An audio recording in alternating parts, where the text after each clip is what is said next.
अगर धुआं उठ रहा है तो आग कहीं ना कहीं जरूर लगी होगी। लिहाजा मैं केसी वेणुगोपाल को कोई क्लीन चिट तो नहीं देना चाहता, लेकिन हां, आज की तारीख में यह सवाल उठाना भी जरूरी है उन तमाम परिस्थितियों को देखते हुए, चुनावी माहौल को देखते हुए, कि क्या इस चुनावी परिदृश्य में आज की तारीख में मोदी जी के तमाम एजेंट्स जो कांग्रेस में बैठे हैं वो वेणुगोपाल को मोहरा बनाते हुए कांग्रेस को बदनाम करने पर उतारू हो चले हैं।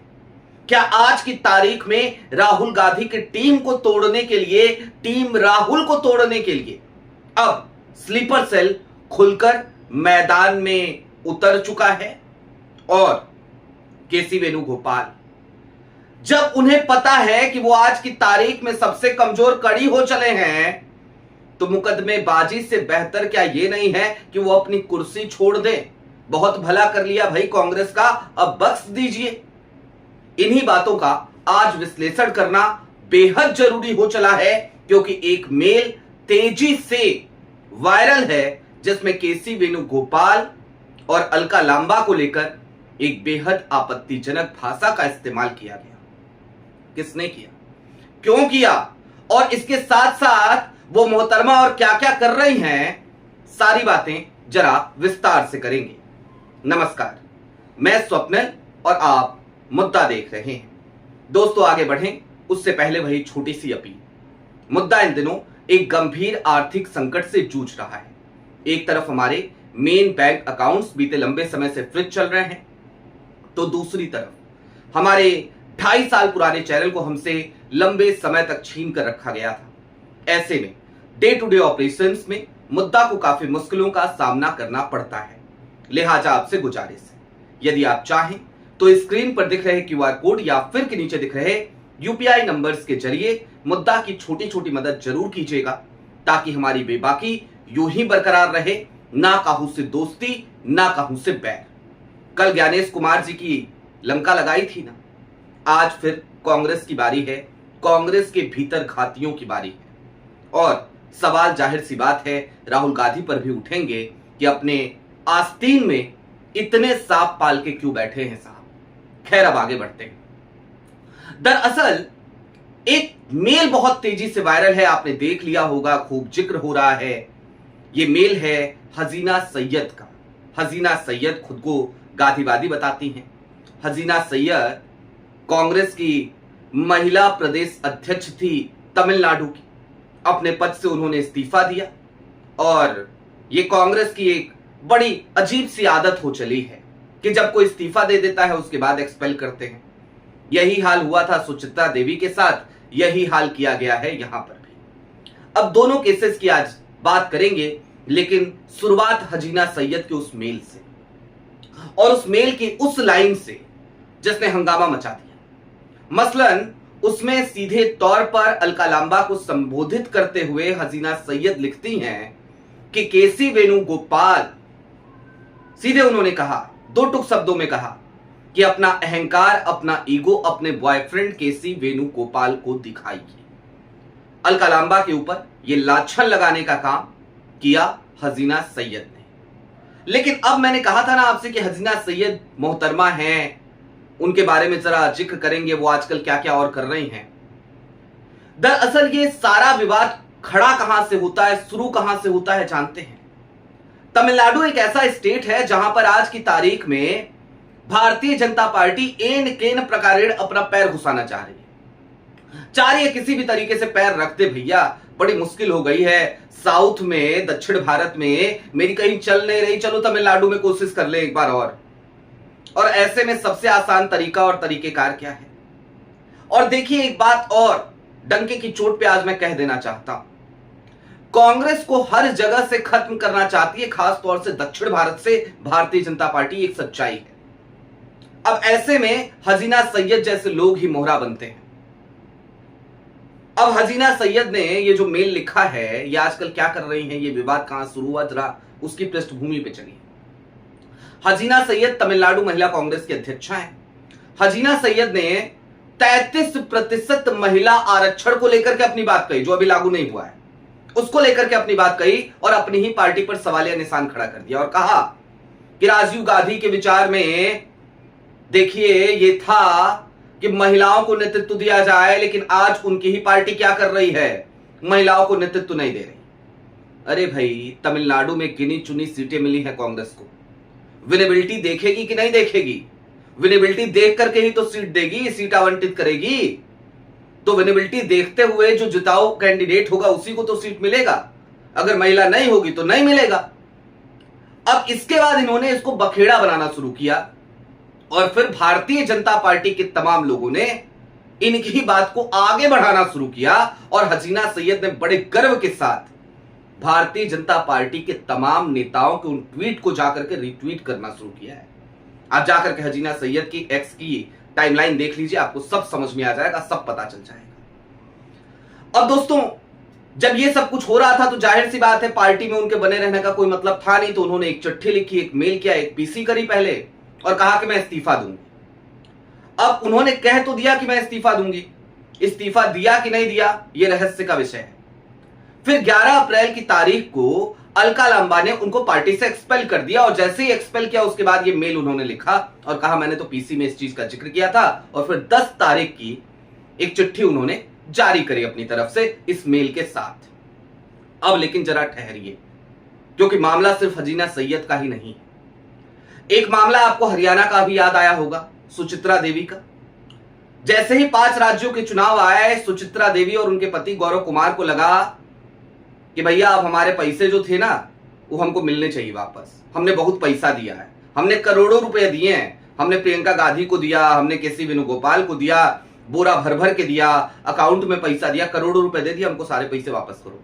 काहे लिए दिए थे पैसा? जब ये पूछा गया तो कहा गया कि भाई हमको टिकट चाहिए था तो हमसे मदद मांगी गई थी तो हमने दे दिया था। चलिए जी, अच्छी बात है, दे दिया था आपने पैसा। अब लेकिन दोस्तों, सुचित्रा देवी से हमने भी बात करने की कोशिश करी, हमने उनको मैसेज भी भेज रखा है, अभी तक कोई रिप्लाई नहीं है। और इसलिए नहीं है क्योंकि यहां पे हम एजेंडा लेकर के नहीं बैठते हैं। बड़ी सीधी सी बात है, जो सच है वो आपके सामने आना चाहिए। और इसलिए मैंने कहा था कि मैं वेणुगोपाल को क्लीन चिट देने नहीं आया हूं, लेकिन आपको लगेगा जैसे मैं क्लीन चिट दे रहा हूं।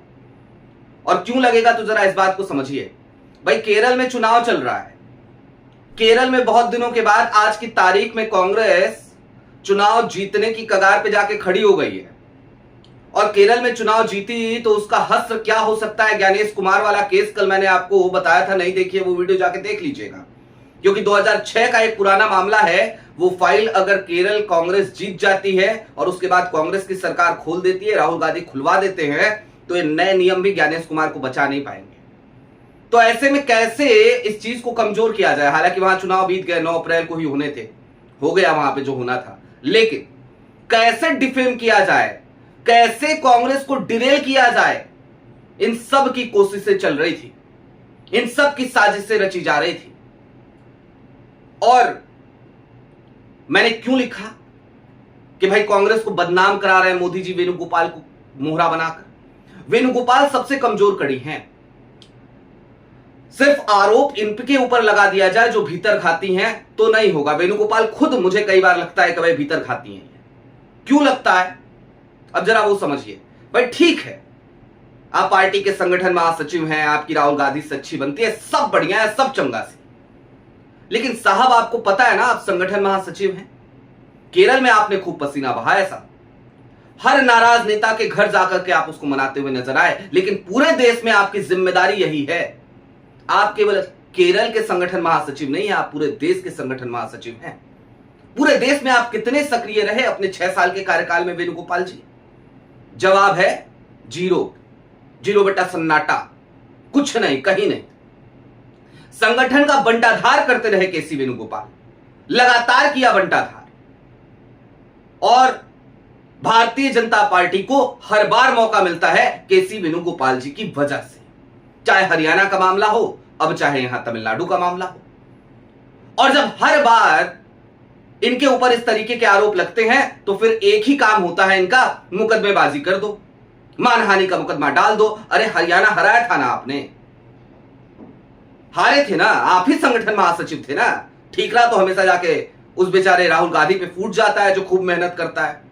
आप तो बैठे रहते हो आराम से इसी कमरे में, या कहीं राहुल जाके खड़े होंगे तो उनके पीछे जाके खड़े हो जाओगे, फोटो आनी चाहिए भाई परफेक्ट एकदम, मूछे उछे एकदम सेट करा के। लेकिन मानहानि के मुकदमों से काम नहीं चलेगा वेणुगोपाल साहब।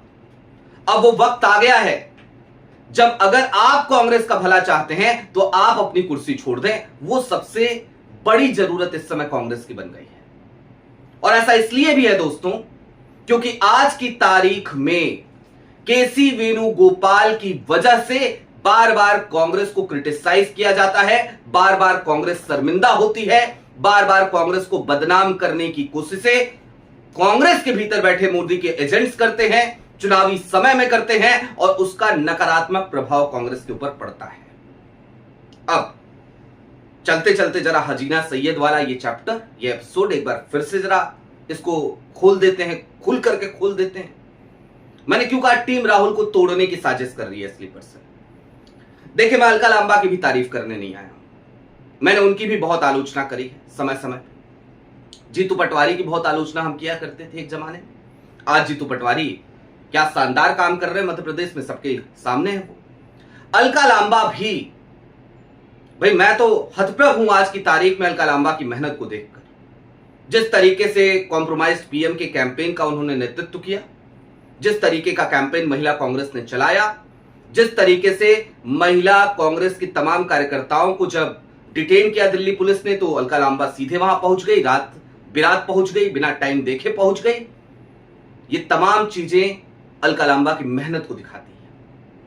किसी का पास ट्रैक रिकॉर्ड अगर बहुत अच्छा ना रहा हो चुनावी लोग यही तो आलोचना करते हैं ना कि भाई दिल्ली में चुनाव लड़ी, हार गई तो हार गई, तो हार गई, क्या फर्क पड़ जाता है, क्या फर्क पड़ जाता है।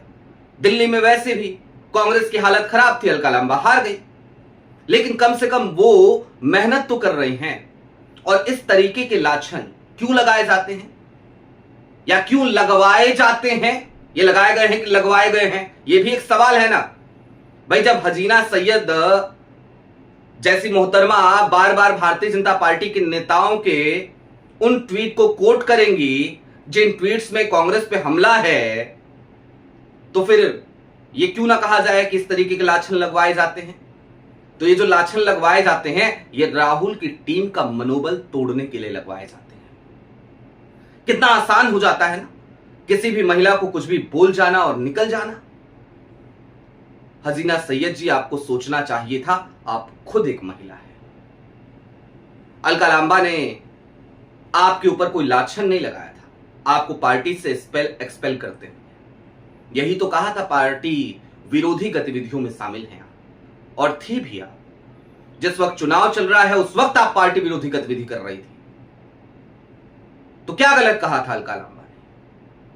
बहरहाल कुल मिलाकर चलते चलते ये समझिए कि राहुल की बढ़ती हुई लोकप्रियता से घबराए प्रधानमंत्री नरेंद्र मोदी के पास इन तरीके के तमाम हथकंडे हैं और इन्हीं हथकंडों का प्रयोग किया जा रहा है कि कांग्रेस को कैसे भी कमजोर किया जाए, कैसे भी बदनाम किया जाए।